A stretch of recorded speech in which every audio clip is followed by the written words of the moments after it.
अस्सलामु अलैकुम वरहमतुल्लाह। रमज़ान शरीफ में इन तीन औरतों का रोज़ा रखना मना है, इन तीन औरतों का रोज़ा रखना हराम है। देखिए, शरीयत मुस्तफ़ा में सारे लोगों के लिए आसानियाँ हैं। ऐसा नहीं कि किसी के ऊपर जुल्म हो रहा है, बिल्कुल ऐसा नहीं है। ये रमज़ान शरीफ का पाकीज़ा बाबरकत, बड़ा ही मुअद्दब, बड़ा ही मुहज़्ज़ब महीना चल रहा है। देखिए, इस महीने में बहुत सारी ऐसी चीज़ें हैं जिन चीज़ों से बचने की ज़रूरत है, और हमारी जो ख़वातीन हैं, हमारी माएँ बहनें हैं, उनको भी जिन चीज़ों से रोका गया है, उन्हें बचने के लिए कहा गया है, उनको भी बचने की ज़रूरत है। अलबत्ता उसके बावजूद भी अगर ये हरकत कोई मर्द या औरत इस हरकत को अंजाम देता है तो अपना हाल जान लें और इस नतीजे को भुगतने के लिए भी तैयार रहें। देखिए, रमज़ान शरीफ में कुछ औरतें ऐसी हैं जिनको रोज़ा रखने के लिए मना किया गया है। उन ख़ास और तीन औरतों के बारे में हम ज़िक्र करें इस वीडियो में। वो कौन कौन सी तीन औरतें हैं? सबसे पहली वो औरत है जो हामला हो, यानी प्रेग्नेंट हो। देखें, जो औरत प्रेग्नेंट हो यानी हामला हो, हमल से हो, उसको रोज़ा रखने के लिए मना इसलिए है कि रोज़े की हालत में भूखे प्यासे रहने की ज़रूरत होती है।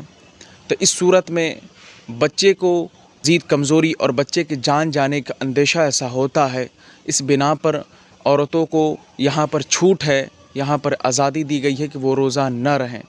अगरचे इसके बावजूद अगर कोई औरत रोज़ा रहती है, बच्चे को परेशानी होती है, तो याद रहे कि उसको इसका हिसाब देना होगा, उसको इसकी सज़ा मिलेगी। इसलिए कि इस औरत की वजह से एक नन्हे बच्चे की जान की ख़तरा है, जान जाने का अंदेशा है। अब दूसरे नंबर पे जो औरतें आती हैं वो औरतें हैं जिनका पीरियड चल रहा हो। देखिए, इसमें दो मसला है, दो कंडीशन है, इसको बारीक बारीक तरीके से आप समझें और मैं इंशाल्लाह समझाने की कोशिश करूँगा। देखिए, जिन औरतों का पीरियड टाइम चल रहा है, उन औरतों का रोज़ा तो रखना ही हराम है।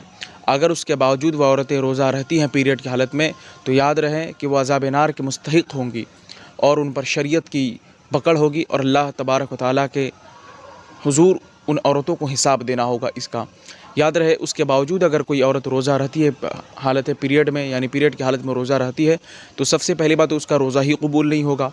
वैसी औरतों का रोज़ा रखना ही हराम है, इसलिए कि उन हालतों में रोज़ा रखने के लिए मना किया गया है। तो बचना चाहिए औरतों को, हमारी ख़वातीन को, हमारी माँ बहनों को।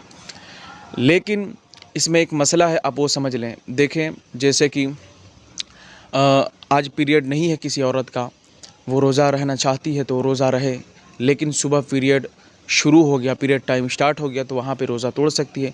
लेकिन जब ठीक हो जाए, इन सब मामलात से निकल जाए, तो रोज़ा की अदायगी करनी पड़ेगी, क़ज़ा भरनी होंगी। ठीक, इस बात का आप ज़हन में रखिए। ये शरई हुक्म है, ये किसी के बाप के घर के मसाइल नहीं है, ये शरीयत का हुक्म है। इस बात को जहन में सारी हमारी ख़वातीन माएँ बहनें अच्छे से बैठा ले। देखिए, शरीयत मुस्तफ़ा का जो पैगाम है, जो रसूल पाक सल्लल्लाहु अलैहि वसल्लम की अमानतें हैं, उन अमानतों को मैं आप तक मुंतकिल करना चाहता हूँ। अब आए तीसरी औरत के बारे में बात करते हैं।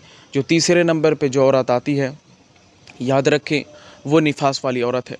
अब आप निफास से क्या समझते हैं, मैं आपको कम सेकंड में अगर एक्सप्लेन करूं, इसकी तशरीह करके समझा दूं, तो सिर्फ़ ये दो लफ्ज़ ही काफ़ी होंगे आपके समझने के लिए। देखिए, निफास वाली जो औरत है, ये वो औरत है जो बच्चा जनने के बाद आगे के मकाम से खून निकलता है, उसी को निफास वाली औरत कहते, उसको निफास कहते हैं। और जिस औरत के साथ ये मामलात होते हैं, उसको निफास वाली औरत कहते हैं। ठीक, मेरे ख़्याल से आप समझ गए होंगे। यानी बच्चा जनने के बाद, यानी बच्चे की जब विलादत होती है, उसके बाद जो औरत के आगे के मकाम से खून निकलता है, वो निफास है, और जिस औरत के आगे के मकाम से निकला, वो निफास वाली औरत है। मेरे ख़्याल से आप समझ गए होंगे। देखिए, उन औरतों का भी रोज़ा रखना हराम है। अगरचे वो रोज़ा रह रही है, तो याद रहे उसका रोज़ा बिल्कुल फासिद हो जाएगा, उसका रोज़ा नहीं कबूल होगा, उसका रोज़ा बिल्कुल रखना हराम है और वैसी औरतों पर गुनाह है। अगरचे इसके बावजूद अगर कोई औरत रोज़ा रहती है इसके बावजूद, तो याद रहे रोज़ा भी कबूल नहीं होगा, शरीयत की पकड़ होगी, रब्बे ज़िल जलाल के सामने हिसाब देना होगा। बेहतर यह है कि आपको शरीयत ने आसानी दी है, आपको शरीयत ने आसानियाँ आपके लिए हैं शरीयत में, तो आप आसानी से रोज़ा ना रहें। بلکہ جب ان سب معاملات سے فارغ ہو جائے، ٹھیک ہو جائے، نکل جائے، تب آپ کو روزہ رہنا ہوگا، روزے کی ادائیگی کرنی ہوگی، قضا بھرنی ہوگی۔ اس بات کا خیال رکھا جائے، اس بات کو ذہن میں فٹ کر لیا جائے۔ لیکن شریعت مصطفیٰ نے کچھ عورتوں کے لیے آسانیاں بتائی ہیں، تو ان آسانیوں کا لطف اٹھانا چاہیے، اس لیے کہ عورت کا جو جسم ہوتا ہے وہ نہایت ہی کمزور ہوتا ہے مرد کے کمپیئر بیس میں، تو عورتوں کے لیے الگ مسائل ہیں، عورتوں کے لیے الگ باتیں ہیں، تو عورتوں کے لیے کچھ آسانیاں ہیں، کچھ تخفیف ہے، تو اس بات کا خیال رکھا جائے اور ان ساری چیزوں پر عمل کرنے کی ضرورت ہے۔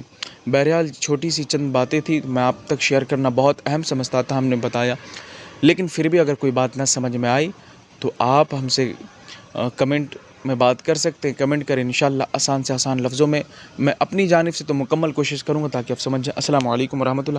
خیال سے آپ لوگ سبسکرائب کر لیں، نیا چینل ہے، نیا بنایا ہوں، اس سے پہلے بہت سارے چینل ابھی چلتے ہیں الحمدللہ قرآن و سنہ کی روشنی میں۔ چینل تو بظاہر نیا ہے لیکن کام وہی ہے، جو طریقہ وہی ہے جو ہمارے آقا نے ہمیں عنایت فرمایا، جو ہمارے آقا نے ہمیں دیا، اور حضور سے چلتے ہوئے صحابہ، تابعی، بزرگان دین، محدثین، مفکرین سے چلتے ہوئے اس فقیر کے پاس بھی وہ طریقہ آیا، تو اسی طریقے پہ سے کام کیا جا رہا ہے، یعنی قرآن و سنت کی روشنی میں مسائل ڈالی جاتی ہے، بس مختصر یہی ہے۔ چینل نیا ہے لیکن باتیں وہی ہیں جو شریعت مصطفیٰ کا حکم ہے۔ السلام علیکم۔